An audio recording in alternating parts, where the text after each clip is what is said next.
6월 14일 화요일입니다. 오늘은 다니엘 7장 1절부터 마지막 28절까지 말씀. 다니엘, 내 짐승과 하늘 보좌를 보다 라는 제목입니다. 내 짐승과 하늘 보좌를 보다. 다니엘서 오늘 우리가 읽은 이 7장부터 8장, 9장 그리고 10, 11, 12 나머지 장들은 다니엘이 총 4번에 걸쳐서 환상을 봐요. 환상. 그래서 그 환상을 이렇게 쫙 풀어놓은 이야기가 이제 7장부터 마지막 장까지예요. 7장에서 한번 보고 8장에서 또 한번 보고 9장에서 또 한번 보고 10장에서 본 거를 계속 이어서 11, 12장까지 이렇게 4번을 보게 되는 거예요. 이 환상의 주된 내용이 뭐냐면 바벨론이 멸망한 이후 세상 나라 역사가 어떻게 흘러갈 것인가, 그리고 그 세상 나라는 하나님의 나라와 어떻게 연결이 되고 연관을 맺고 어떻게 충돌하고 어떻게 이어지는가, 어떻게 영향을 미치는가, 이 얘기를 이렇게 여러 각도에서 설명을 하는 거예요. 그리고 같은 얘기인데 그것을 다른 각도에서 설명하면서 좀 더 자세하게 들여다봐요. 여기 이제 계시의 점진성이라 이런 말로 설명할 수 있는데, 우리가 저 산을 먼 데서 바라보면은 산봉우리가 하나 있는 것처럼 보이잖아요. 그런데 가면은 점점 산에 갈수록 봉우리가 여러 개가 이렇게 겹쳐 있는 걸 볼 수가 있어요. 그러니까 이 환상, 다니엘의 환상을 뒤로 가면 갈수록 아주 자세하게 점진적으로 설명을 해주고 있다는 겁니다. 그리고 역사 속에서 하나님의 나라가 어떻게, 세상 나라 속에서 하나님의 나라가 어떻게 완성이 될 것인가, 그리고 그 역사 속에 살아가고 있는 하나님 나라 백성들은 어떻게 하나님 나라 백성의 삶을 살아야 될 것인가, 요 얘기를 지금 해주고 있는 거예요. 그러면서 이제 영적으로 요 역사 속에서 벌어지는 일들의 배후에서 벌어지는 그 영적인 일, 그 영적인 일까지 이제 양념으로 덧붙여서 설명을 해주고 있어요. 그래서 다니엘서가 굉장히 재밌기도 하고 좀 어렵기도 해요. 요 부분부터는. 그런데 이 다니엘서를 이해하는 데 있어서 가장 중요한 점이 있어요. 요걸 놓치면은 안 돼요. 오늘 본문 18절에서 말하고 있는 거예요. 하나님 나라와 하나님의 백성들에 대한 얘기라는 겁니다. 18절 같이 읽어봅니다. 지극히 높으신 이의 성도들이 나라를 얻으리니 그 누림이 영원하고 영원하고 영원하리라. 지극히 높으신 이가 누굴까요? 하나님. 그 나라의 백성이 누굴까요? 하나님의 백성들이죠. 하나님이 자기 백성들을 모아서 하나님의 나라를 세우는데 그 나라가 어떻게 되리라? 영원하고 영원하고 영원하리라. 이 얘기예요. 이 얘기. 그러니까 요 하나님 나라 얘기라는 것을 놓치면 안 돼요. 하나님 나라. 하나님의 나라가 이 땅에서 어떻게 실현이 되는가, 그리고 그 이 땅에서 실현되는 하나님의 나라를 위해서 영적인 세계에서는 어떤 일이 어떻게 벌어졌는가, 요거를 지금 이렇게 보여주고 있는 거예요. 근데 이것은 이미 예레미야 선지자를 통해서 여러 번 예언을 한 하나님 나라를 회복하는 이야기, 그리고 에스겔을 통해서 이것은 아주 집중적으로 설명했던 거죠. 하나님 나라를 어떻게 회복해 나갈 것인가. 그래서 그 예레미야서나 에스겔서에서 하나님 나라를 설명할 때 가장 중심이 되는 게 뭐였어요? 성전이었죠. 성전. 이 성전이 굉장히 중요해요. 그 성전을 중심으로 이 다니엘서가 이야기가 선포되고 있어요. 요걸 잊어버리면 안 돼요. 다니엘서 그러면 뭘 떠올리라고요? 성전을 떠올리라고요. 성전을. 그러니까 이 성전을 잊어버리지 않고 다니엘서를 읽으면 다니엘서가 이렇게 이런 얘기를 지금 하고 있구나, 이해가 금방 된다는 말이에요. 이 말을 이해하기 위해서 다니엘서 전체 구조를 한번 우리가 살펴볼 필요가 있어요. 다니엘서는 1장부터 6장까지 실제 다니엘과 세 친구들이 바벨론 땅에 포로로 잡혀가서 겪었던 일에 대한 얘기예요. 그리고 7장부터 마지막 12장까지는 다니엘이 환상을 본 이야기예요. 이렇게 두 개로 딱 나뉩니다. 자, 1장부터 6장까지는 무슨 얘기냐면 예루살렘 성전이 느부갓네살에 의해서 회파가 되죠. 그리고 바벨론 다니엘과 세 친구들이 포로로 잡혀와요. 바벨론 땅으로. 그래서 이 성전이 우상으로 더럽혀지고 이방인에 의해서 회파되고 끝내는 이제 성전이 무너진단 말이에요. 586년에 그렇게 성전이 무너지고 더럽혀지고 무너지는 이제 그런 역사 속에서 바벨론 땅에 포로로 잡혀와 있는 다니엘과 세 친구들 그리고 많은 그 유다 백성들 그들의 관심사가 뭐라고 그랬어요? 야, 하나님은 안 계신가 보다. 하나님이 계시면 우리가 이렇게 포로로 잡혀오고 우리 유다가 이렇게 멸망할 리가 있겠나? 하나님은 혹여 계시더라도 저 바벨론의 마르도 바벨론의 신보다도 못한 그런 신인가 보다 라는 이런 문제, 이 고민에 대한 답을 준다고 그랬죠. 그래서 1장부터 분명히 선포하잖아요. 이 바벨론이 세상을 통치하고 느부갓네살이 세상의 모든 사람들을 통치하는 줄 알았더니 보니까 누가 통치하고 있었어요? 하나님이 통치하고 있단 말이에요. 하나님이 모든 인생들을 쥐고 계시고 그들의 왕이시고 주인이시고 하나님이 온 세상을 통치하시는 것이었어요. 그래서 모든 나라들을 세우기도 하고 허물기도 하고 왕들을 세우기도 하고 내리기도 하시는 그런 일을 느부갓네살 입을 통해서 온 백성들에게 선포하게 해요. 조서를 꾸며가지고 바벨론 땅에 있는 그 모든 족속들, 모든 백성들, 유다 백성들까지 포함해서 그들에게 이방 이 바벨론 왕이 하나님은 이런 분이야, 하나님은 이런 분이야 하고 선포하게 한다고 그랬죠. 조서를 통해서. 그 다음에 또 4장에서 이제 5장에서 바벨론이 멸망하잖아요. 그리고 6장에서는 이제 메대와 파사가 바벨론 뒤에 나라가 들어서는데 그때 다니엘이 사자굴에 던져지는 그 일을 통해서 앞에서 벌어졌던 일을 똑같이 반복해요. 똑같이. 그래서 이 다니엘의 세 친구들이 풀무불에 던져졌다가 거기서 살아나오는 일을 통해서 느부갓네살이 그 입으로 조서를 꾸며가지고 하나님은 이런 분이시다 하고 선포하게 하신 것처럼 사자굴에 던져졌던 다니엘이 살아나옴으로써 다리오 왕이 조서를 꾸며가지고 하나님은 이런 분이다 이렇게 선포한단 말이에요. 그러니까 바벨론이 세상을 통치하는 줄 알았더니 메데파사가 세상을 통치하는 줄 알았더니 실제는 누가 통치하고 있다고 지금 선포하는 거예요? 하나님이 통치하고 있고 하나님이 모든 나라를 세우기도 하고 허물기도 하시고 인생을 왕으로 세웠다가 내리기도 하시는 그런 분이라고 왕의 조서를 통해서 세상에 선포하게 했단 말이에요. 그리고 그 이야기 끝에 이제 환상의 이야기를 하고 있는 겁니다. 그러니까 이 말은 곧 무슨 얘기입니까?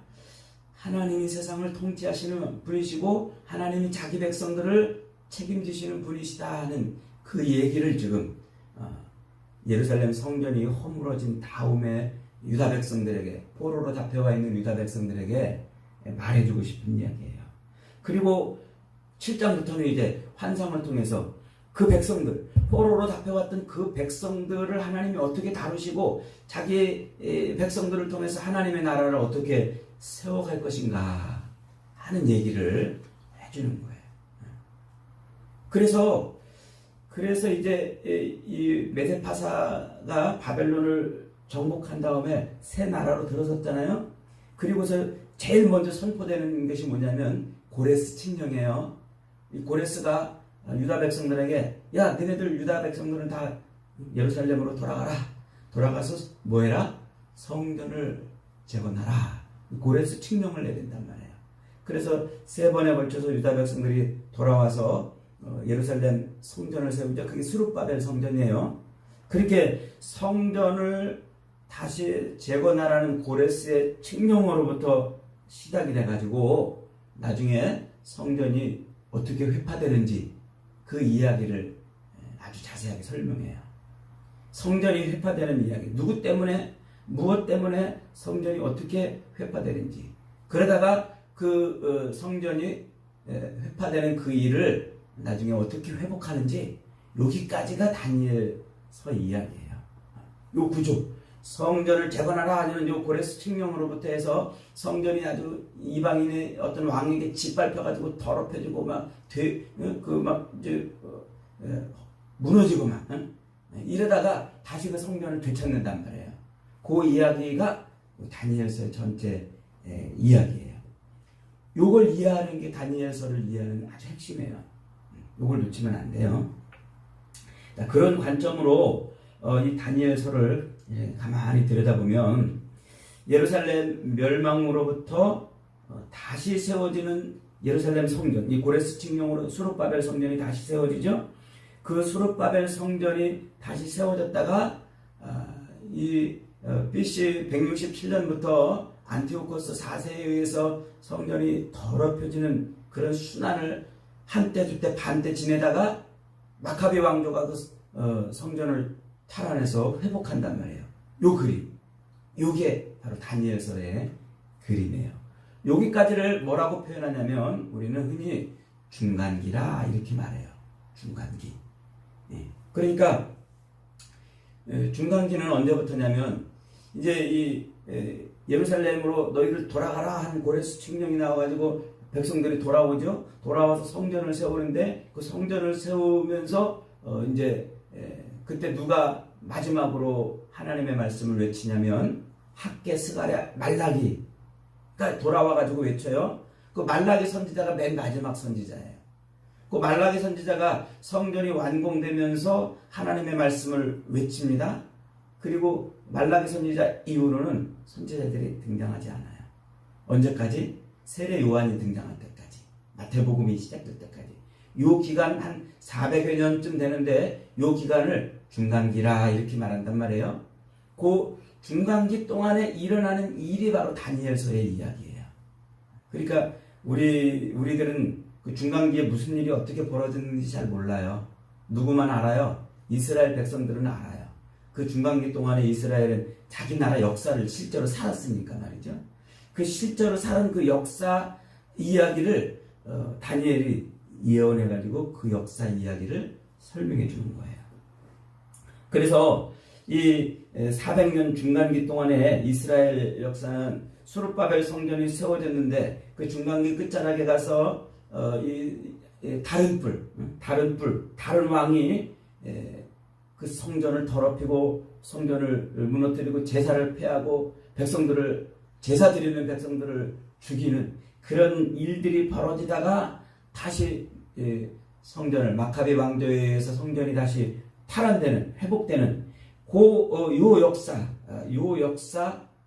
메시아 탄생 바로 전까지 세례 요한이 등장하기 전까지 그 역사를 다니엘서는 여러 환상으로 지금 설명을 해내고 있단 말이에요. 그런데 재미있게도요, 요 다니엘서에서 중간기에 이야기한 다니엘의 그 환상을 예수님이 등장해가지고 예수님이 세상 종말을 설명하는 메타포를 써요. 그래서 마태복음 24장 15절 이하에 보면 예루살렘이 멸망하고 예루살렘 성전이 허물어지고 또 세상 멸망이 될 것을 마태복음 24장 15절 이하에서 예수님이 말씀하시는데 15절에 이렇게 말씀하세요. 그러므로 너희가 선지자 다니엘의 말한 바 멸망이 가증한 것이 거룩한 곳에 선 것을 보거든 읽는 자는 깨달을진저 그때에 유대에 있는 자들은 산으로 도망하라. 그러면서 20절에 너희의 도망하는 일이 겨울에나 안식일이 되지 않도록 기도하라. 이때에는 큰 환란이 있겠습니다. 창세로부터 지금까지 이런 환란이 없었을 것이다. 그러니까 마지막 종말을 얘기하는 건데 그 종말을 이야기하는데 뭘 갖다가 지금 쓴다고요? 다니엘이 예언한 그 예언을 갖다가 쓰고 있단 말이에요. 그거를 그대로 요한계시록에서도 그 다니엘이 예언했던 그 중간기 때 이야기했던 그것을 갖다가 말세를 설명하고 있어요. 이게 이렇게 다니엘서와 요한계시록은 이렇게 연결이 됩니다. 그러니까 다니엘서와 요한계시록이 그렇게 연결되는데 그 연결고리는 메타포예요. 메타포. 요걸 놓치면 안 돼요. 메타포. 이것만 이해한다면 다니엘의 환상은 해석하는데 아무 어려움이 없어요. 자, 그럼 본문 1절을 이렇게 시작합니다. 바벨론 벨사살 왕 원년에 다니엘이 그의 침상에서 꿈을 꾸며 머릿속으로 환상을 받고 그 꿈을 기록하며 그 일의 대략을 진술하니라 그랬어요. 아까 우리가 이제 다니엘서 5장을 읽었는데 5장에서 벨사살 왕이 죽었잖아요. 바벨론이 멸망했잖아요. 그런데 지금 다시 이 벨사살 왕의 원년이라고 시작하니까 다시 역사를 지금 되돌아 간 거예요. 그래서 이 벨사살이 왕이 돼가지고 아버지 나보리두스와 더불어서 같이 왕이 돼가지고 같이 섭정 통치를 하는데 이게 BC 554년쯤 되는 해입니다. 그러다가 한 14년 정도 통치하다가 죽습니다. 그러니까 14년 전으로 지금 되돌아간 거예요. 되돌아갔어. 그렇게 되돌아갔는데 그때 이제 다니엘이 이 벨사살 왕이 된 때 그때 환상을 보는데 무슨 환상을 보냐면 바다에서 짐승 4마리가 올라오는 환상을 봐요. 그래서 2절로 8절까지는 그 짐승에 대한 설명을 합니다. 그리고 그 짐승에 대한 설명이 딱 끝나고서 또 다니엘이 뭘 봅니까? 하늘 보좌를 봐요. 그리고 그 보좌 옆으로 구름을 타고 누가 와요? 인자 같은 이가 와서 모든 나라를 통치하는 권세를 받는 그 모습을 보는 거예요. 그러니까 짐승의 환상을 보고 그리고 그 짐승 환상 끝에 하늘 보좌를 보고 그 하늘 보좌 위에 옛적부터 앉아 계신 그분 옆으로 구름을 타고 인자 같은 이가 오는 그 모습을 보고 그 보좌에 앉으신 이가 그 인자 같은 이에게 모든 나라와 권세와 영광을 다 주고 그 모든 나라를 통치하는 그 모습으로 이렇게 환상을 보는 거예요. 그러니까 이제 다니엘이 보려고 본 환상은 하나님이 세상 역사 속에서 하나님 나라를 어떻게 펼쳐갈 것인가를 보는 중요한 그림이죠. 그렇게 이제 다니엘이 환상을 봤는데 다니엘이 4짐승을 봤는데 그 4짐승 중에 마지막 네 번째 짐승이 도무지 이게 찝찝하고 여기 좀 생긴 것도 아주 좀 악하게 생긴 데다가 하는 짓이 아주 그냥 끔찍스러운 짓을 하는 거예요. 그러니까 그게 마음에 걸려가지고 번민하고 있으니까 천사가 그 4번째 짐승을 설명해 주는 겁니다. 넷째 짐승은 뭐 어떻고 저쩌고 이렇게 쫙 설명을 해주고 있습니다. 그런데 이제 요 2절부터 8절까지 있는 그 네 짐승을 이제 대부분의 학자들은 이렇게 해석을 해요. 바벨론, 그 다음에 메데, 파사, 헬라, 로마 이렇게 나라가 들어온다 하고 이제 해석을 합니다. 그래서 네 짐승을 그렇게 해석을 해요. 그런데 그 마지막 4번째 짐승, 아주 악하게 생기고 하는 짓도 아주 그냥 악독하고 독특한 그 짐승을 로마로 해석하면 다니엘서가 아주 난감해져 버려요. 복잡해지고 해석이 엉키고 이제 꼬여버려요.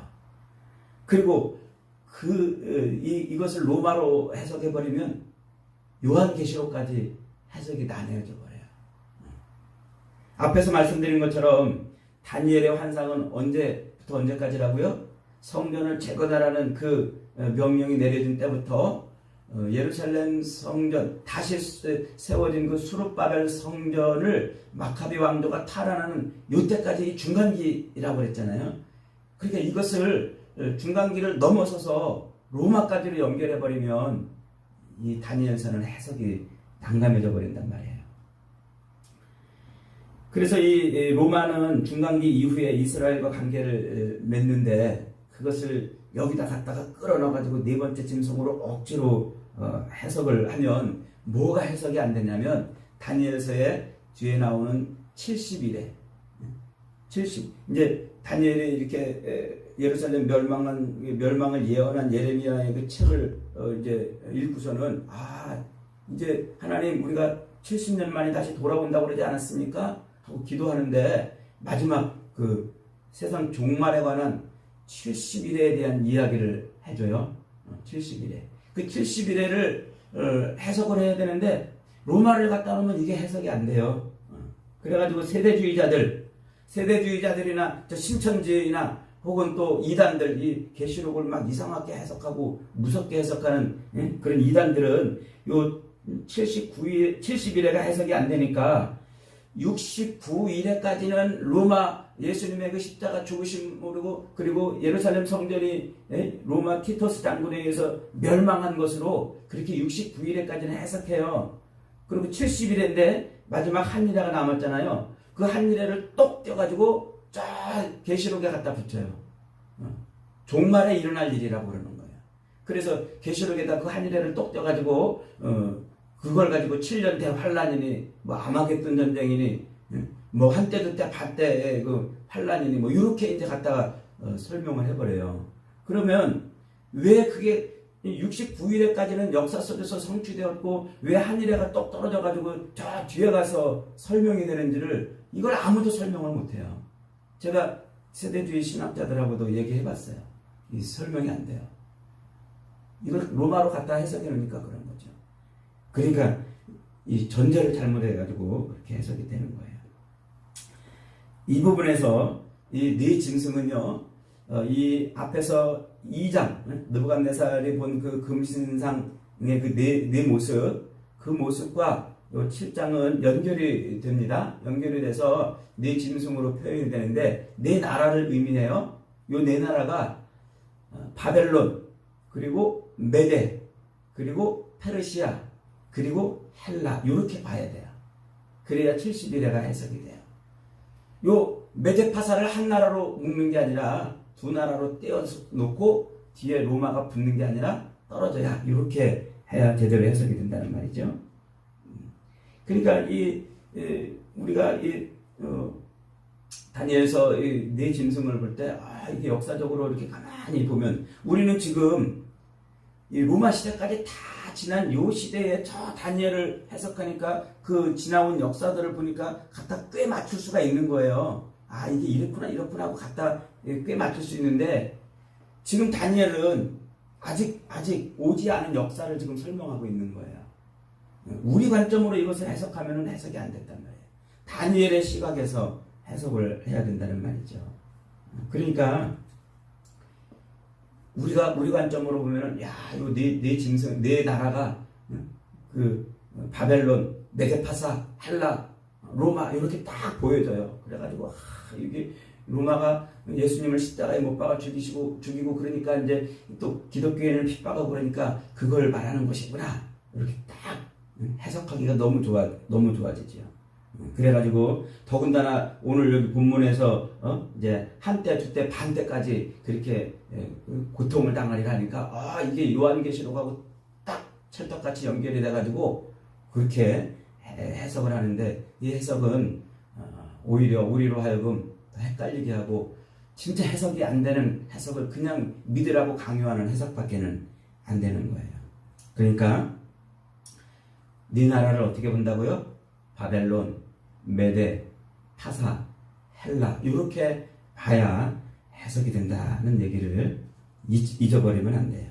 자, 그리고 이제 15절부터 마지막까지는 이제 환상 중에 짐승의 모습을 본 것 때문에 번민하는데 그 짐승의 모습을 잘 설명해주고 그 다음에 이제 마지막 27절에서 본문의 결론을 설명해줘요. 본문의 결론이 뭡니까? 나라와 권세와 온 천하 나라들의 위세가 지극히 높으신 이의 거룩한 백성에게 붙임받으리니 그의 나라는 영원한 나라라 모든 권세 있는 자들이 다 그를 복종하리라. 하나님 나라가 완성이 회복이 되고 완성이 된다는 거예요.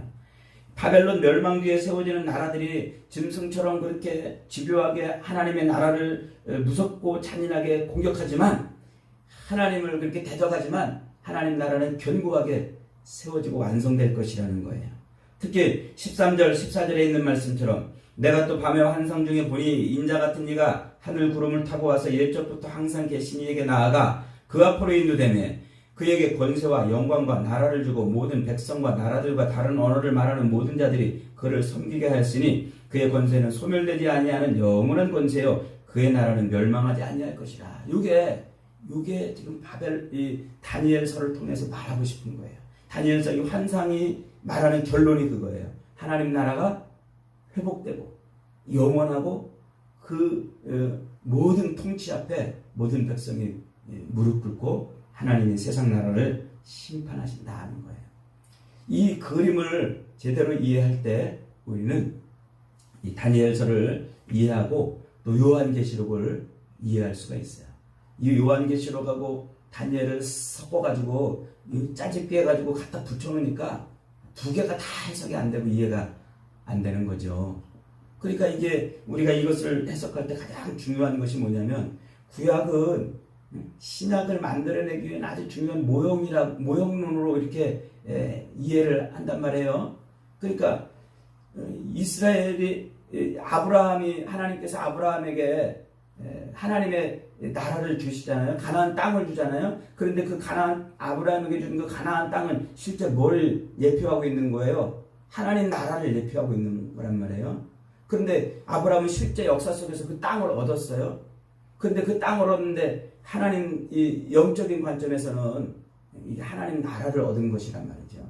출애굽도 마찬가지죠. 출애굽이 이스라엘의 실제 역사에서 이루어진 것이지만은 그러나 그 출애굽은 이제 신약에서는 영적인 하나님의 백성들의 출애굽을 예표하는 중요한 메타포가 되잖아요.